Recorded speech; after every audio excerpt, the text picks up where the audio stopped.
The Truth About Goblins. Chapter 53. Hardly a minute after Annie had turned away, the solitude began to weigh on her.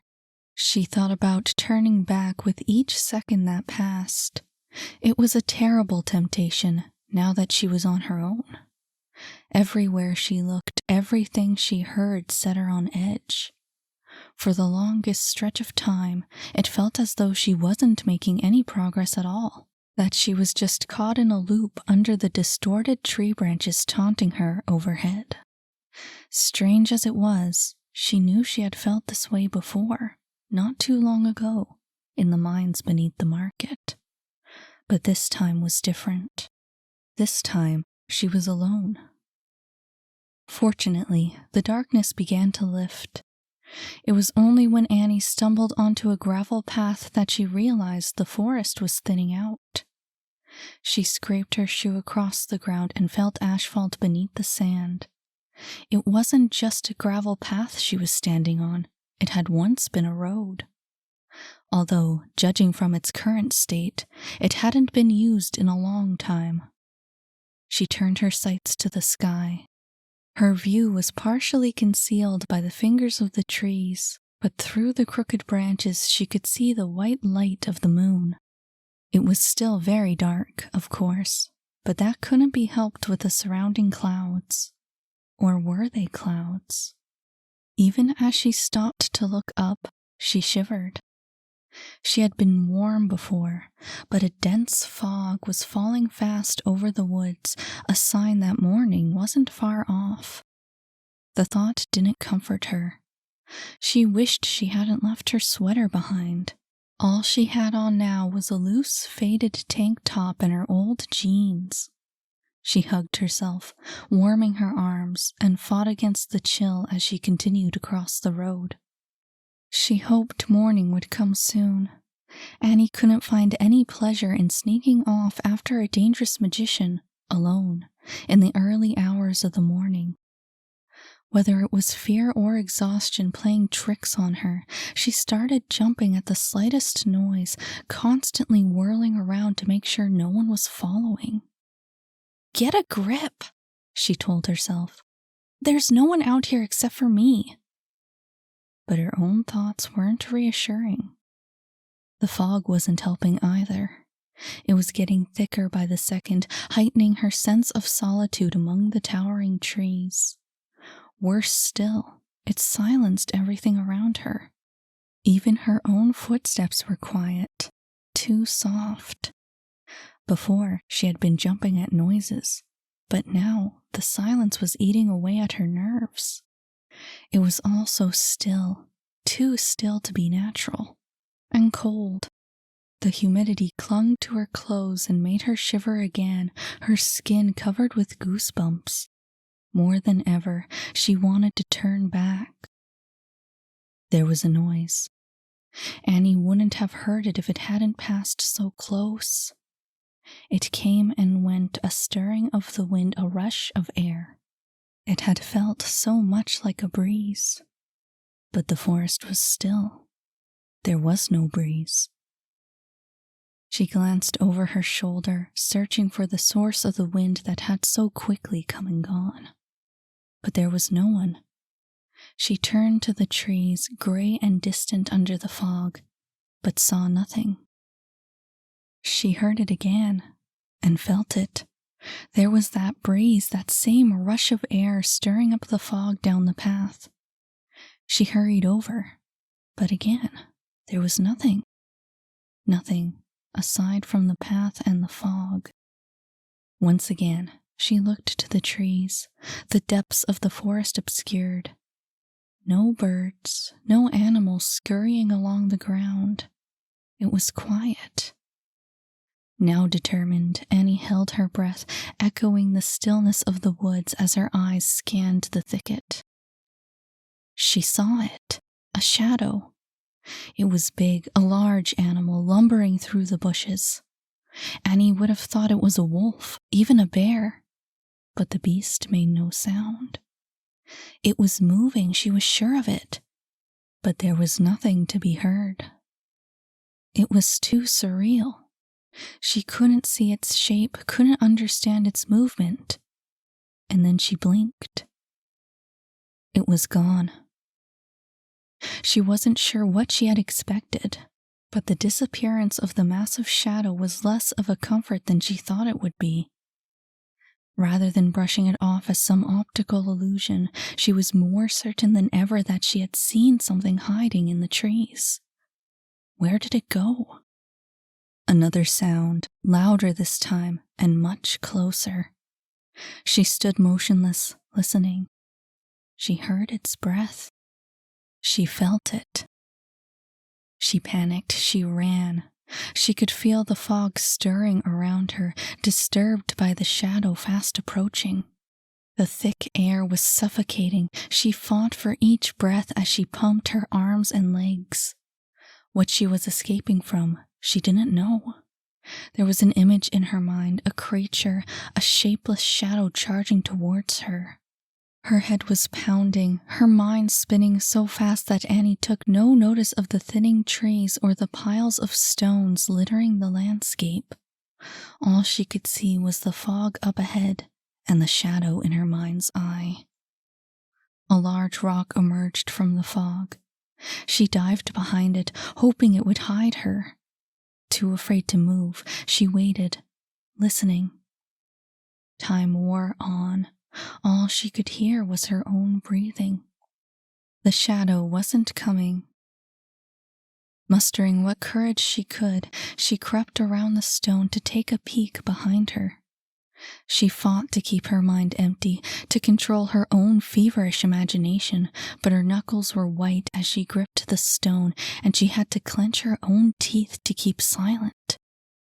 Stupid, she thought. Stupid, stupid. She had no weapon, no way to defend herself. She hadn't thought to bring one, and now, faced with an animal in the fog, Annie realized she was helpless. Maybe Raven was right. She stopped herself from going down that train of thought. There was no sense wishing to go back now. Taking a deep breath, she looked around the rock. Nothing. The shadow was gone. Confused, she got to her feet. She glanced left and right, thinking the animal might have been lying in wait. But even as she abandoned her hiding place and walked into the open, the shadow did not appear. Maybe she really was hallucinating. Or maybe the animal had gone away. Did she outrun it? It seemed too good to be true. She knew she had seen something out there. And even now, she could feel a presence. A look ahead of her, a look behind. She was in a clearing surrounded by shadows. Her eyes traced the edge of the trees, watching the darkness as if it was an animal all on its own. It swirled like the fog in front of her, slinking around in a circle sheltered from the moon's light. It was almost familiar. Annie felt that she had seen it before, that she had encountered that same kind of shadow, back underground, beneath the market, deep in the mines. She stifled a cry, struggling to hold her breath. She looked to the sky. It was clear now. The moon was keeping the monster away, forcing it into the shadows. As long as she remained in the clearing, in the light, she was safe. But it wouldn't last. There were clouds, thick and heavy, inching across the sky. And even if they weren't big enough to cover the moon for long, Annie knew she was in trouble. She turned her eyes back to the shadow as it continued to prowl. She could hear it now, breathing, growling. The creature sensed her fear and made no effort to conceal itself. It grew restless with the weight, as if it had its eye on the clouds overhead. There wasn't much time left. A thin cloud had already passed nearby, a thicker one on the way. She had to act fast. Annie knew she would be vulnerable the moment she left the clearing, but she was running out of options. The cloud was coming closer. She looked around, searching for an escape, but the shadow was at every corner. Nowhere to run. The light began to fade. It started at one edge and worked its way across the fog, the shadow moving with it. She saw it coming, running the other way, but there was only more darkness ahead of her. She had to run back into the forest. Out of time. The black wave pounced, forcing Annie to the ground. She rolled onto her back, raising her hands in defense. She could feel claws, large and heavy like a panther's. She could see the monster's eyes. She kicked, her legs hitting nothing but air. The claws came down on her shoulders, her arms pinned to the ground. It roared, teeth gleaming in the moonlight. It dived for her throat. She kicked again, higher, harder, aiming for the jaws she knew were solid. And this time she hit her target. The shadow howled, its head twisting from the force of the blow. It hardly stumbled a moment, but Annie seized the opportunity and was on her feet. She ran into the forest. It was behind her now, still howling. It abandoned its stealth and crashed through the thicket, destroying all in its path as it charged after her. But Annie could see the light up ahead. There was safety, if only she could get out from the cover of trees. She scrambled over roots and under branches, fighting her way through the forest as the beast gained on her. She could hear it close behind, she could feel it. And even before it reached her, she could hear its breathing. She could sense its rage, its need. It wasn't going to stop. It wasn't going to slow down. She burst through the last layer of trees, stumbling into the white glow of the moon. Although she was safe, Annie couldn't stop. She could think of nothing other than putting distance between herself and that shadow. The trees were gone now, the branches overhead replaced by a stretch of sky. The only hurdles now were rocks and bushes, and stone walls. They had appeared without warning, but Annie hardly noticed them. She only saw them as obstacles. But she was forced to stop as she turned a corner, meeting a wide wall too tall to climb. She had to turn around. The clouds returned. There was no time to react. The monster appeared, spilling in from all directions before she could even move. She screamed, not from fear but pain, as it came down on top of her. It retreated, the clouds vanished once again. Annie struggled to her feet. She collapsed before she could start running. She was weak, her legs shaking from the attack. Her head started to spin. She couldn't get away. And the shadow knew it. Crouching in the cover of the nearby wall, it reached towards her. Weak as she was, Annie kicked it back, knowing she wouldn't survive if the monster dragged her back into the darkness. She couldn't rely on the light of the moon. Any moment now, another cloud would pass in front of it. She couldn't run. She couldn't fight. There was nothing she could do. The monster struck again, but this time it wasn't scared off. She kicked and missed, and the shadow grabbed her leg. She tried to shake off its grasp, but it reached out with another arm and tightened its grip. It pulled hard, dragging her body across the dirt. Once in the darkness, there would be no struggle. She wouldn't be able to fight. She reached for anything, grasping at air. The monster pulled her into the shadows. She had to grab something. She had to pull herself out of it. Her eyes caught sight of something on the ground, an old power cable. A grip, a chance. She yanked it towards her, dragging herself from the shadow. She felt the monster pull harder, wringing her ankles as it growled from its place in the dark. She had to stay in the light. But her hands were already aching from holding on so tight. Her fingers were slipping, her skin wet from blood and sweat. The cool metal was hot now, burning, but she didn't let go. She was too afraid to let go. The beast howled. It was angry, furious with the effort of dragging her into the darkness. Braving the light, it reached out again and went for her waist, squeezing the air from her lungs. She only tightened her grasp. The cable was red hot, her fingers were on fire. She heard buzzing. Her head was filled with it, her eyes shut tight. All she could see was fire, all she could feel was heat. The shadow's grip was distant now, the fear of the monster replaced by another torture, the searing cable welding itself to her skin. And then she was on fire, her whole body, her head, her arms, her legs. The heat surged through her. She opened her mouth to scream, and the air was filled with thunder. It roared against the buzzing in her head. There were sparks, blinding bursts of light from everywhere, all at once. She let go of the cable. This time there was no stopping her. Annie was on her feet, running. She could see nothing but white, blind white light. She didn't know what was happening. All she heard was the sound in her head, the screaming. She ran as fast as she could, as far as she could, trying to escape that sound. But her foot hit a rock, a root, something, and she was sent back to the ground. She rolled over and looked behind, and she saw everything. It was the shadow, the monster in full light.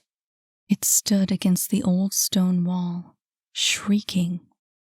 The light came from the ground, not just one but two spotlights, revived by an electric surge. The wall was drenched in a bright white glow, trapping the shadow against its surface as it tried to retreat. But it was too late for the monster. So quickly had the light appeared, and with such power that it hadn't had the time to escape. It could only stand there, pinned against the stone as the light did its work. It continued to shriek, to squeal like a dying animal as it burned under the heat of the spotlights. Its skin dried into a crusty brown, the viscous black bleeding from the creature as it wailed without end. It trembled as a legion of cracks worked their way across its body, its eyes bleached yellow by the unrelenting light, a pale sludge seeping through the scars. And all the while it continued to scream.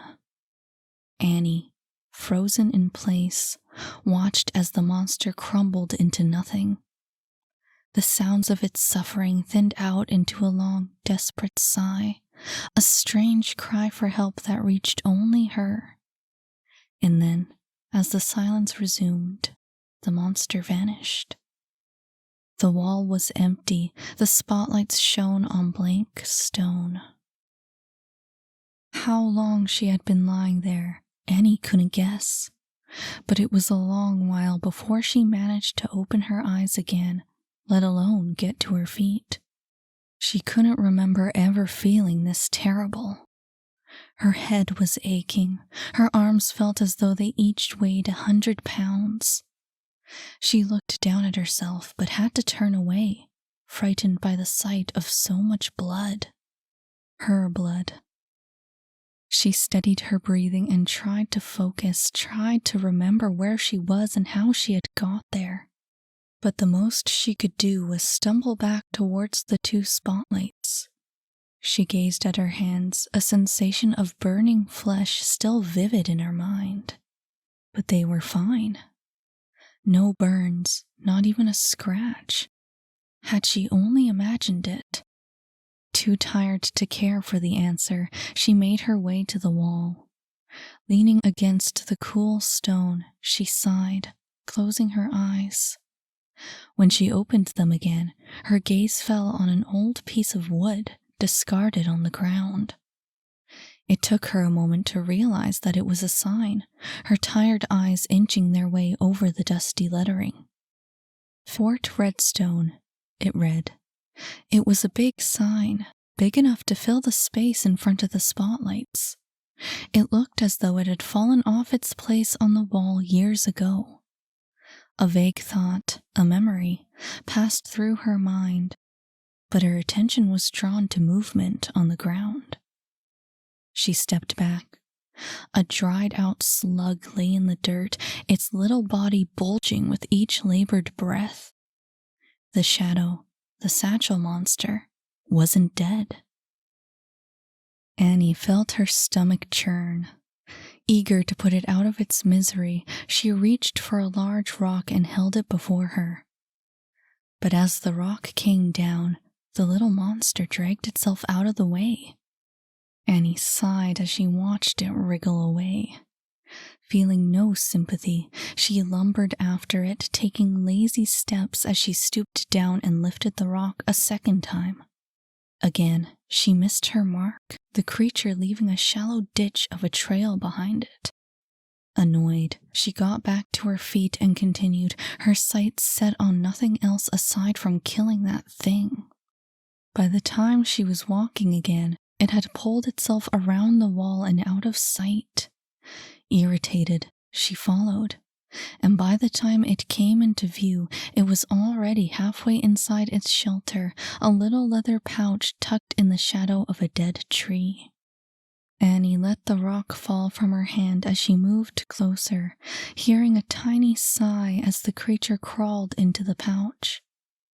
Lowering herself to the ground, she reached for the satchel and took it in her hands, running her fingers over the smooth leather. This, she knew, was familiar. It was Timothy's. It came rushing back to her. Timothy, Grim, the baby. She looked up at the dead tree and then to the piles of stones surrounding her. And from there, she turned to the walls standing on their own, scattered across the landscape between old abandoned structures and fallen cables. Fort Redstone, the haunted castle. A shout, a scream, not from an animal but a man. She turned to her right to the only tower still standing amongst the ruins of the castle. Timothy was here. He had followed Grim. He was the one who had screamed. Stuffing the leather pouch in her pocket, she forced her legs into motion and made for the tower. Timothy must have cornered Grim. They would both be in there for sure. Where else could they have gone? Without thinking, she searched for a door. Timothy was in trouble. She had to stop Grim. There was nothing else she could do but keep going. She found it, the door, or what was left of it. There wasn't really any entry at all except for a hole in the tower's wall, an old archway covered in moss. The staircase within was visible from where she stood, repaired once but now abandoned to its inevitable decay. It was hardly welcoming, but she pushed the sight from her mind and headed inside. Hesitating at the first step, she turned her gaze upwards. Even if there had been torches on the wall to light the way, the tower would still be very dark. From where she stood, it almost seemed as if there was no end in sight, as if the steps continued onward forever. But Annie knew there had to be an end to it. Pushing her hesitation aside, she began the climb. Step by step, she rose up the tower, ignoring her surroundings as she made her way to the top. She passed by old doors and windows on the way, all of it invisible to her. She didn't think about anything except for pushing forward. She didn't dare question herself. Fighting against her own fear, she stopped as she heard another voice, followed by the sound of a blast and the clanging of metal against stone. She lowered her gaze and started running. Something had happened up ahead. Nearly tripping over the last step, she came to a sudden halt. The stairs had ended, the ground leveling off into the final floor of the tower. Looking up from her feet, her eyes came to rest on a ladder just ahead, leading to an opening in the ceiling. She knew it had to lead to the roof. was that where Grim was waiting? This time she didn't hesitate. Striding across the room, she made her way to the ladder.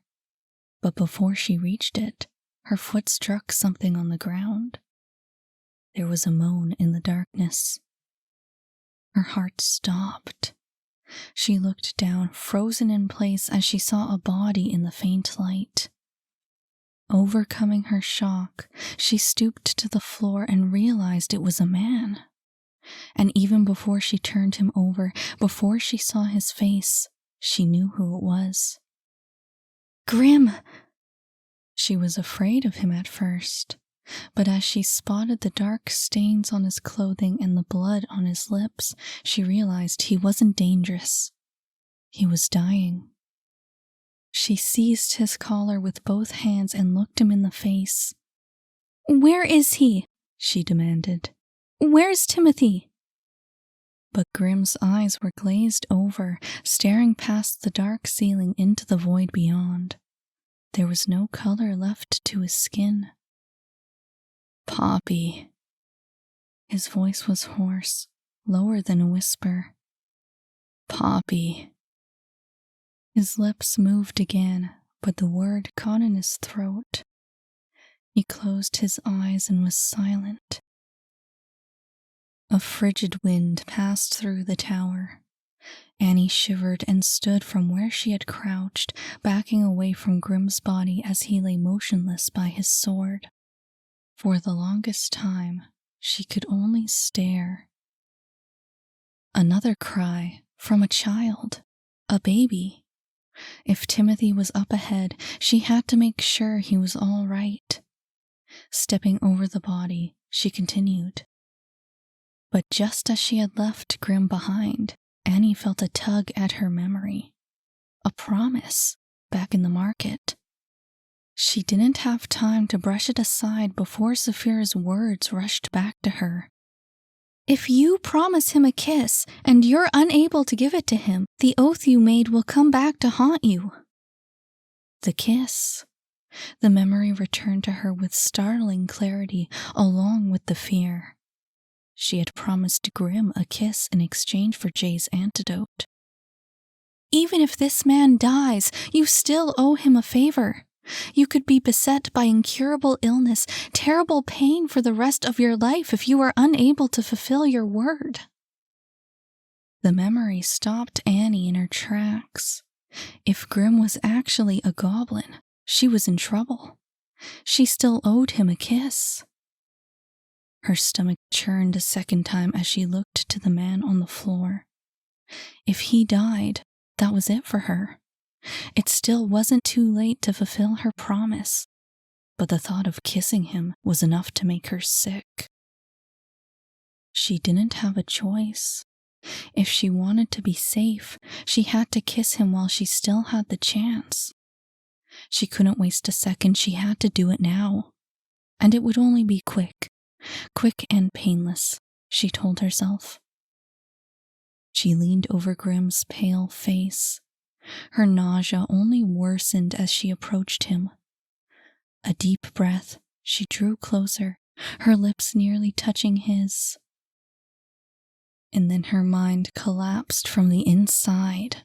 Her thoughts catapulted across space and time to a place that was altogether unfamiliar. She had forgotten Saphira's crystal hanging around her neck, hiding beneath her shirt.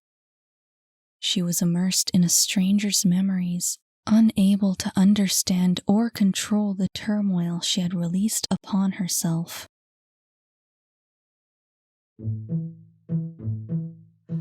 Hi, I'm your narrator, Miranda Eastwood, also the author of The Truth About Goblins. If you liked this chapter, remember to add, follow, or subscribe to this channel so you can hear the next one. And if you didn't like this chapter, oh well, I can't really do anything about that. In any case, I just thought I'd let you know about my Patreon. You can check it out if you'd like to throw some support my way. It would mean a lot to me. Not to mention there's loads of extra exclusive content that I only post on Patreon.